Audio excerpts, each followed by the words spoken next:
Hey everyone, it's Terry from House of Aquarius, and I have done a bit of witchy shopping and got a couple of things that I've been pretty keen to get, so I wanted to share with you. The first thing is just a basic necessity that I needed, and that is some white sage incense. This is the Kamini Aromatics brand, and I got a sample pack of this probably about 12 months ago and have been meaning to buy some more, so I got the big box this time. It was 20 sticks and I think it was only about $1.50 or something like that, which is crazy ridiculous. So yeah, I'm really loving this at the moment. It just smells so good, and obviously it's really good being sage that it's really great for cleansing space, and it's a lot safer this in the stick form than in a smudge stick around my kids, because I can just pop it up in an incense burner and out of their way, and there's no risk of any little flying off bits burning anyone. The next thing that I got was also when I went out shopping, and I wasn't actually out looking for any books or even decks. I just sort of wanted to just have a bit browse around and sort of see if there was anything that caught my eye. This definitely caught my eye. If any of you know me at all, you know that I'm a big fan of the moon.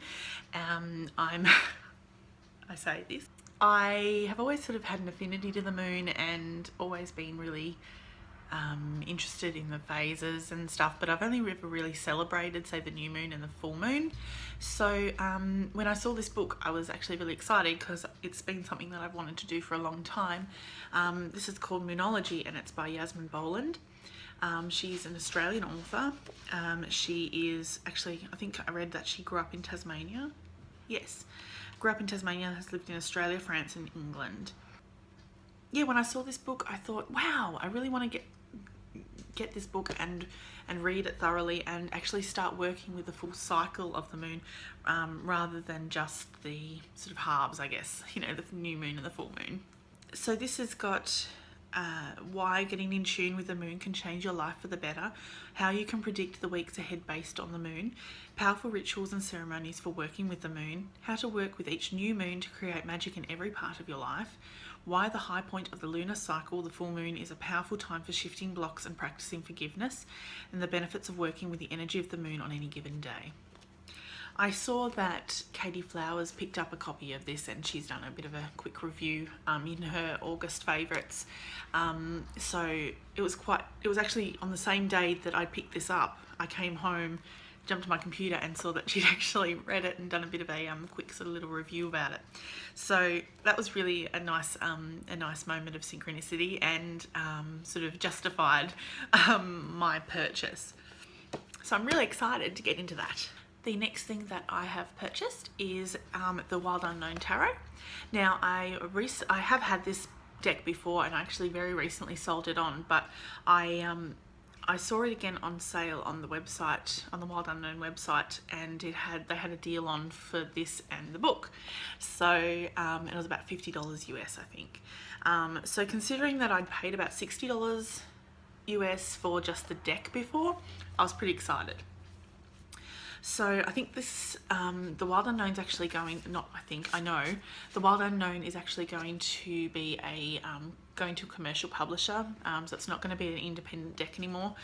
So I thought I'd grab the last copy of the second edition of the Wild Unknown while it was still as an independent deck. I didn't really mesh very well with this deck initially. I obviously loved its imagery, which is why I purchased it in the first place, and it's really confronting in some cards, but I just didn't really mesh with it. But when I saw the sale come up, I thought, nah, I'll give it another go. And I think with the book as well, it's not a hugely comprehensive book. It's very basic.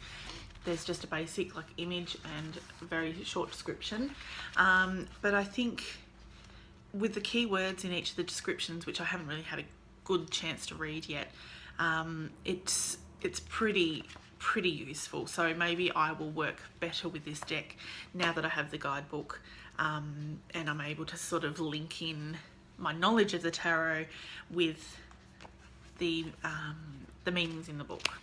The next thing I purchased was actually off bookdepository.com. Now, I know that is probably not the best source for stuff, but I am on limited income, so when I can buy things for a good price, I can't pass it up. And this was a deck that I can't remember where I initially saw it. It may have been on, may have been through Biddy Tarot or another one of the readers on YouTube. I'm not even sure. It was such a long time ago, but I had it on my wish list, and I got some money through for tarot readings, and I thought, well, why not expand my deck collection, not my debt collection. That's been done. My deck collection. So this one is the Tarot of the New Vision, and I'm really, really excited to get stuck into this one because this just presents a whole new perspective, no joke, on the tarot, and it's obviously based on the Rider-Waite, as you can probably tell just from the box itself. It comes with a fantastic guidebook, which I'm keen to get into as well. Just cards going everywhere. It's a really quite a large book, and it's quite comprehensive. Yes, so it's got like a basic description of the card and the main meanings and the opposition. So if it's reversed, I'm guessing that's what that means. This is published by Lo Scarabeo, if that's how it's pronounced. It's an Italian publisher. And all the cards, I can get them out of the box. All the cards are from the reversed, well, not reversed, from the perspective behind the subject in the image. So for example, here's the magician. You can see his back, and then you can see all these people watching him, and there's a little monkey behind him, which is really cool. And the high priestess. So there's a couple of nuns. I don't think they're nuns, but they appear to be sort of nuns or devotees of some description. And there's that owl for that wisdom. The Empress with the children behind, which is really cute. Love that. And there was one that really stood out to me, which I thought, wow, that's pretty full on. That's pretty heavy. Here's the Chariot, and there's slaves behind him.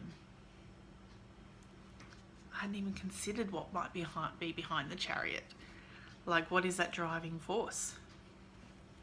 I'm really, really excited to get into this deck and get started with it, because it just seems that it will provide that new vision, that new perspective on a reading. Yeah, so I'm really excited to get into that. Now, the next few things aren't that new. They are new, but they're not like within the last month, but they're sort of favourites, I guess. Haul/favourites.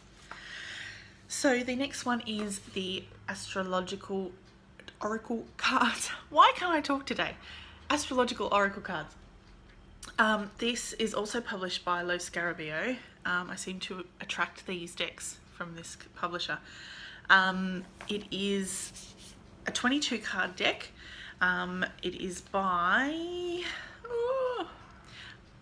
I'm going to pronounce this wrong, I'm so sorry, Lune Weatherstone, and the artwork's by Antonella Castelli. I haven't really got right into this yet, like really used it yet, because there is a number of, well, not a number, because there's a particular way of reading these. Well, from what I can understand, I want to read them first, how they're supposed to be read, and then just go from there.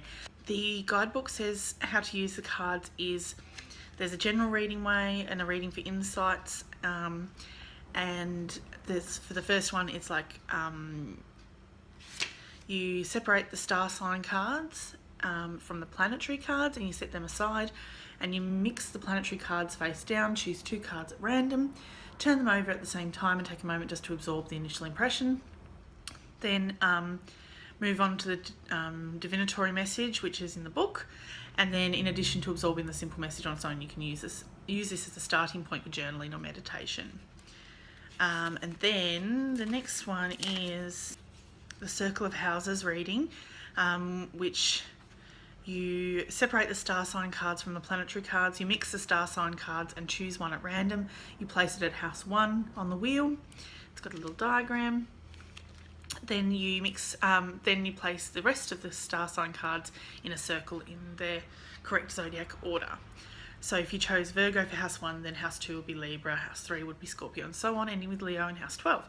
Then this technique mirrors what happens in an actual astrological chart. Whatever the sign is on the horizon at a particular moment rules house 1, and others follow in order. Then it goes through each of the houses and what each of those houses represents. So that's kind of cool. So yeah, I haven't really had a chance to get into these, but because they're the Art Nouveau style and they've got a really cool silver edging, I was really keen to pick them up because I just love Art Nouveau. I'm planning my next tattoo based on Art Nouveau. Yeah. That's just a beautiful card, the lunar moon. Love it. So yeah, I'm really excited. Oh, look at that. So I'm really excited to get into these and find out. I keep saying I'm excited. I am really excited to get into these and work with them a bit more and see what comes through for me. In actual fact, I might even do an astrological oracle card reading on camera. That might be fun. I've got a new little iPod. Do they even make them anymore? iPhone tripod now. So I thought that would be ideal for doing monthly readings, weekly readings, whatever readings, video readings for people who purchase them. So yeah, I thought that would be really cool. And yeah, so I'll maybe try these out. The next one is an unexpected favourite for the last month. This is a deck, well, okay, there's a bit of a backstory. My husband recently went to Melbourne, and by recently I mean probably a couple of months ago, and he asked me if there's anything I wanted, and I said, well, I'd like you to go into Spellbox, which is a really cute witchy shop in the middle of Melbourne. It's in the Royal Arcade if you live in Melbourne or you go into Melbourne and you want to find a cool witchy shop. Spellbox is the bomb. And I said, I was in there like only a couple of weeks prior, and I said, I want and at the time I couldn't remember the name of it, and I was like, it's a fairy oracle deck and it's by Lucy Cavendish. The one I was thinking about was the Fairy Forest. Forest Fairy? I can't even remember now. But that Fairy Forest Oracle. And because it's in a green box and has like a fairy on the front. And I really wanted that at the time, but I couldn't afford it when I was there. So I said to him, can you please pick that up for me? Because that would be awesome. And he said, yep, no worries. While he was there, he also called me and said, is there anything else you want? And I said, well, just go with what pulls you, like go with what your heart tells you. And he brought me back, which I don't have with me, a little green man pendant, which was really cool. So I have a little green man for my necklace now, and he's really, really sweet. And I was like, wow, for my husband to go into a shop that he's not entirely comfortable in and pick out something just based on his intuition. So cool, so cool. And apparently the ladies in there said he had a really beautiful energy, and so that was really cool for him to have a nice experience in Spellbox. So Spellbox, go there. Anyway, I digress. So I said to pick up this fairy oracle, and I couldn't, like I said, I couldn't remember the name, by Lucy Cavendish. So he obviously just asked for it because I had no idea what it was called at the time. I could have just Googled it, but I was obviously lazy that day. And he came back and said, I hope this is the right one. It's the Fairy Tale Oracle by Lucy Cavendish. So I said, no, it's not the right one, but that's okay, because that's really cool. You found one and you got what I asked for, because I said the Fairy Oracle. So, but anyway, it turned out to be an amazing purchase, because this deck, no joke, is so cool. Okay, so each of the cards, there's quite a comprehensive guidebook with, I think it does have reading. Yeah, it's got reading layouts and everything in it. In actual fact, there's a huge 13 moons forecast spread. Sorry about that. I thought someone knocked at the door. It must have just been the tree hitting the window. There is a really cool 13 moons spread, which I'm going to try out. It's really cool. The cards, They're so beautiful. They're, as I said, it's by Lucy Cavendish and the artwork's by Jasmine Beckett Griffith. And these cards are just magnificent, like Cinderella, magic. Right? Right? Puss in Boots, wit. Oh, sorry about the glare there. Wit. Yes, yes, Puss in Boots is wit. That's so right. There's even one for the poisoned apple, jealousy, which is what the poisoned apple is about. Hansel, survival. Love it. Rapunzel, liberation. So that's awesome. And yeah, it's one of these things, like I haven't really had a chance to have a good play with a lot of these decks because I've been working and stuff, but this has been a lot of fun. And finally, the Pista Resistance.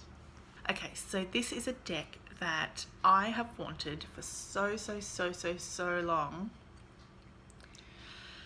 And every time I went to buy it, it was like expensive, 30 odd bucks. And I thought, oh, 30 bucks? No, can't really afford it. Whatever, I'll just put it aside, back on the wish list. And then I was on an Our Feather group on Facebook, which is a buy, sell, trade Facebook group. Mainly Australian, I think. Don't think there's anyone outside of Australia on it. I could be wrong. But I saw this deck come up and I was like, yes, mine, sold, written, sold, done, buying it. And it was for a really reasonable price. And I was, yes, I'm getting that deck because I finally found it and it's finally at a price I can afford and it's finally mine. And then I messaged the seller and it was Katie Flowers and I was like, oh my god, this is so weird. What's with that voice? Anyway, so I sent her the money obviously and she sent the deck to me. It's the Taramuka. I'll probably pronounce that wrong. I think it's something, it's like Van Gogh is not Van Gogh, it's Van Gogh or something. So it's pronounced like Mucha or something like that. But anyway, I digress. This deck is the most beautiful deck I have ever set my eyes on. This is, oh my god. I'm getting emotional just thinking about it. The first time I opened this deck, it was, I don't know how to describe it. I was just so emotional. I cried looking at these images. I was just blown away. And obviously that this deck is not going to have the same reaction from everyone. It's not everyone's cup of tea. Not everyone loves Art Nouveau, but I do. So, like, just check this shit out, right? Look at the colour. Oh my god. I don't know if that's blurry or not, so I'm really sorry if it is. Like, look at this. I cried, dude. I cried. It was, like, really profound. And it was just like finding this deck that finally clicked. And as soon as I started reading with it, oh my god, everything was just perfect. Just flip through and find a different card. Like, look at this. Check out this dude. That King of Cups. Holy crap. He's amazing. Check out this devil. Woohoo! Hot mama. Star. I always seem to judge my decks based on the portrayal of the star, and I don't know if that's because I'm an Aquarian and it's kind of Aquarian sort of imagery of the water bearer, but it's thebomb.com. This deck is so amazing. I just love it. I can't stop looking at it. And I went ahead and edged, because this was all white before, I edged it. Sorry for my ganky nails, oh my god. But I edged it with antique linen ink and they came up really cool. Really happy with that. So yes, thank you so much, Katie. This was amazing. And I know I messaged you and said thank you and that I was an emotional wreck from opening this deck. But yes, positively amazing. Oh, there's the Hermit. Look, check it. Oh, Okay, I've got to go because I've rambled on for like 20 minutes and I need to have some lunch. Thank you so much for joining me. I hope to bring more videos to you very, very, very, very, very, very soon because I love making videos and I love editing videos and it's just good fun. So thanks so much and I'll catch you next time. Bye.